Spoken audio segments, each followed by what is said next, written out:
welcome back. Chef Kimberly here from PIRCH with my good friend Chef David. Hello. Say hi, Chef David. Hi everyone. So we're back again, and I hope you're not tired of us just yet. We're gonna start off with our flatbreads on what, Chef David? What are we cooking on? Today we're using our wall ovens today, our 400 series Gaggenau wall oven. And we're going to feature a couple of accessories, but the first one we're going to use is the baking stone accessory. And if you haven't watched our videos before, we do have a segment on the convection oven with Gaggenau, but today it's a little different. We're going to be using an accessory that we didn't use before, so I'm totally excited to show this off. The 30-inch wall oven, so it's nice and spacious, and it's going to look really beautiful through the glass and everything, so yeah. Yeah, okay, so we're going to be doing 3 different types. We're going to have a breakfast pizza, because I mean, pizza for breakfast, why not, right? Why not? Why not? I especially love cold pizza for breakfast, but that's a topic for another day. Another day, for And sure. then we're gonna be doing kind of like a sweet and savory. This is one of my favorite ones. It is like a fig jam with figs on top of it, a little bit of goat cheese, and then arugula at the end, so it's like a salad and pizza / healthy. And then we're gonna have a dessert pizza, which is blueberries and some peaches. I made a little frangipane. They only take like 3 minutes in the oven, which is great, because we're firing that up at 525. So it's going to be nice and super hot. They'll be done quick. So we're going to get started. I need to prep a little bit of stuff for our dessert pizza. I just have some fresh blueberries, and then I'm going to cut some peaches. And then we also have some figs too. But if you want to start rolling out the dough, Chef David? Sure. So we have 3 already pre-made pizza doughs, and we're just going to kind of roll them out flat and long, like a almost oblong way. Yeah, you can roll them out here.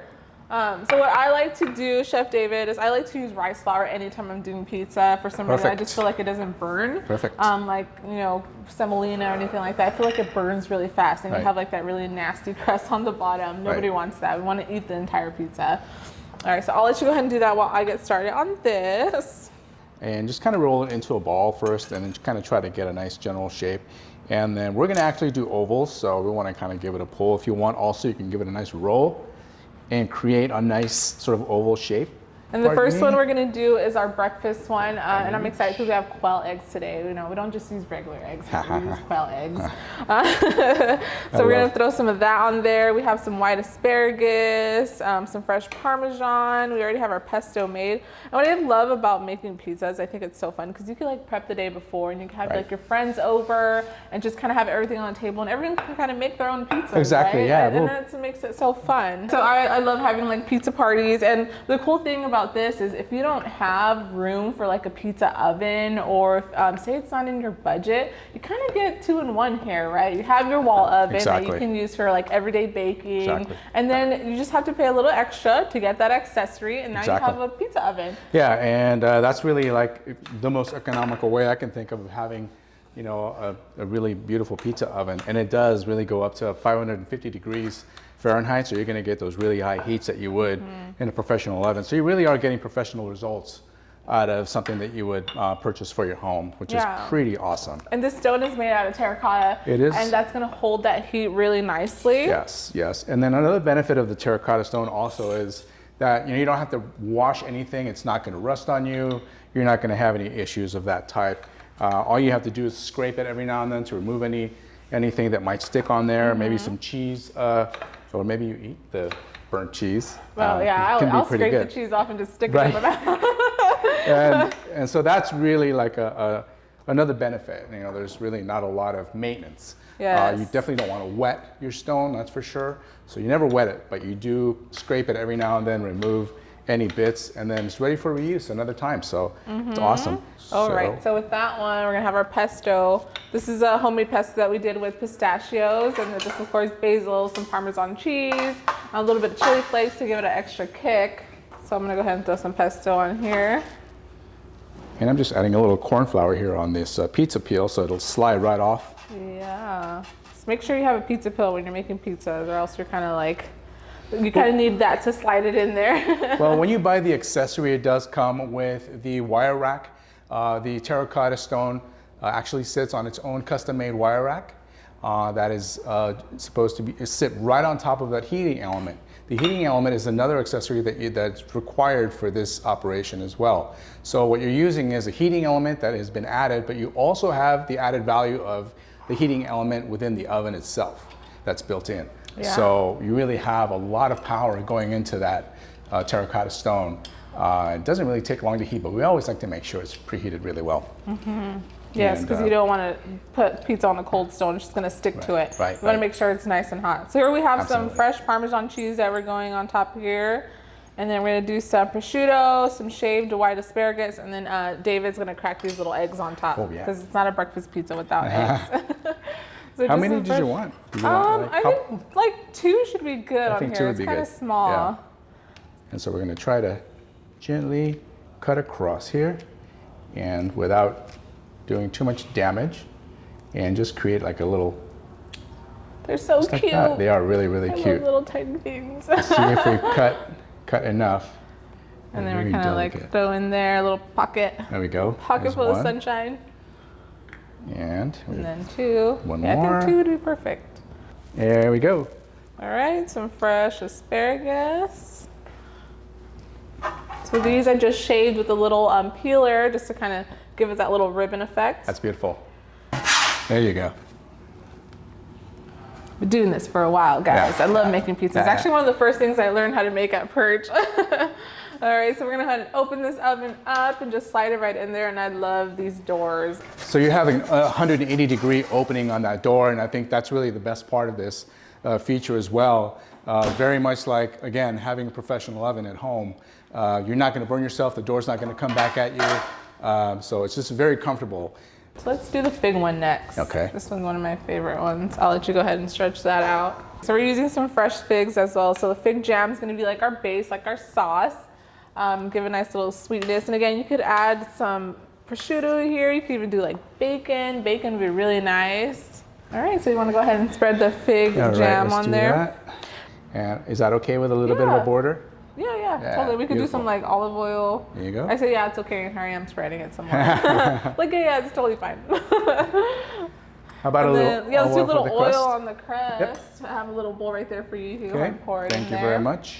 I always like doing a little oil, or like at the end, throw some little oil on there to kind of shine up that crust. Beautiful. Gives it a little crispy texture. Crisp it up nicely, nice and golden brown. Yeah, and this one's gonna have goat cheese on it, my favorite cheese to put on pizza. And so literally by the time we're ready for this to go in, the other one should be done. Pretty much. You could already start seeing the dough kind of rise. If you look back, look at that. The dough getting nice and puffy. Gorgeous, gorgeous. Some goat cheese, and then we're gonna take the figs and go ahead and put it on here as well. I'm gonna reach over here and grab a few. Yeah. Help you out.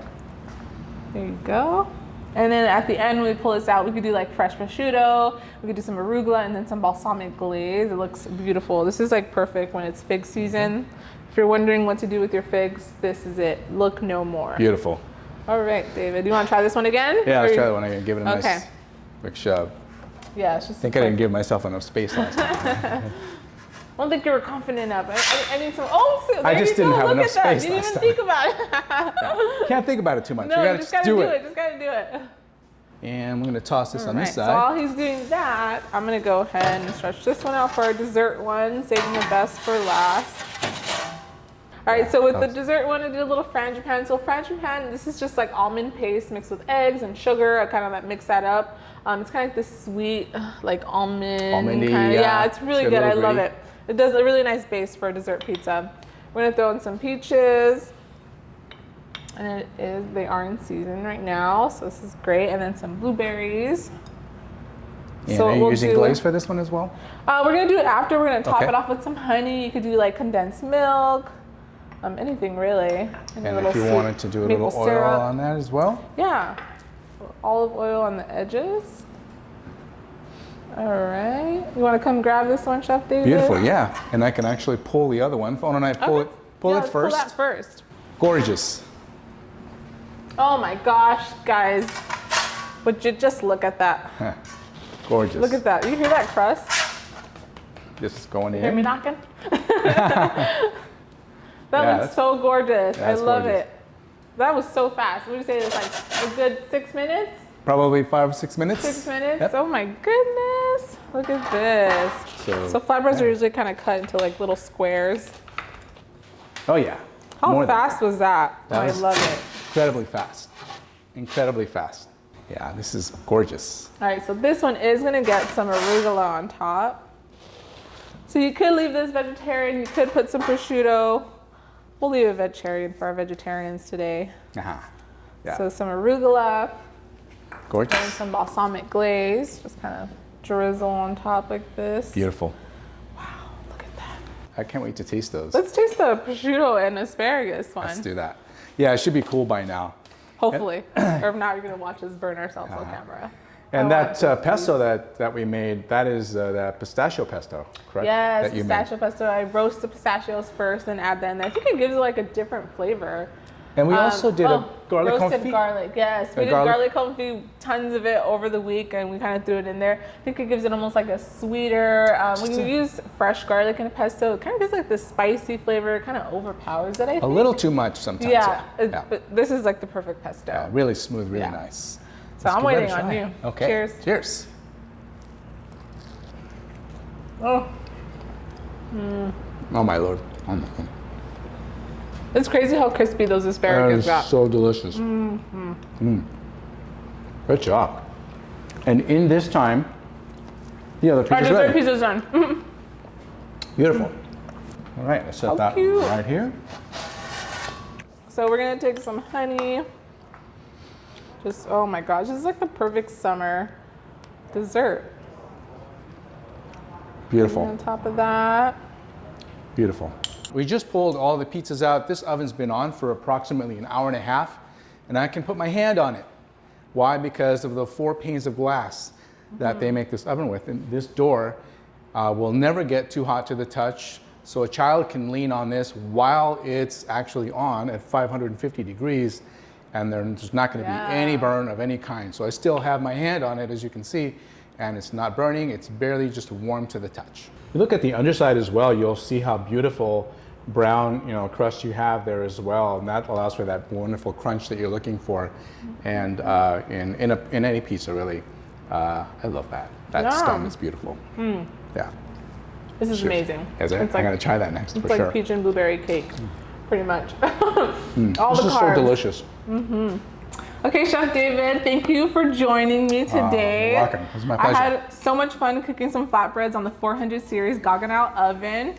If you want to check this out for yourself, those of you who are watching, please visit PIRCH.com to find the showroom nearest you. And if you want to check out our other videos that we cooked on this oven, we made some cool stuff there, please go to YouTube to find all our series on there. So thank you again. Thank you for watching. Chef David. Take good care. Enjoy. This is one in a series of showcase videos that you can watch on our PIRCH YouTube channel.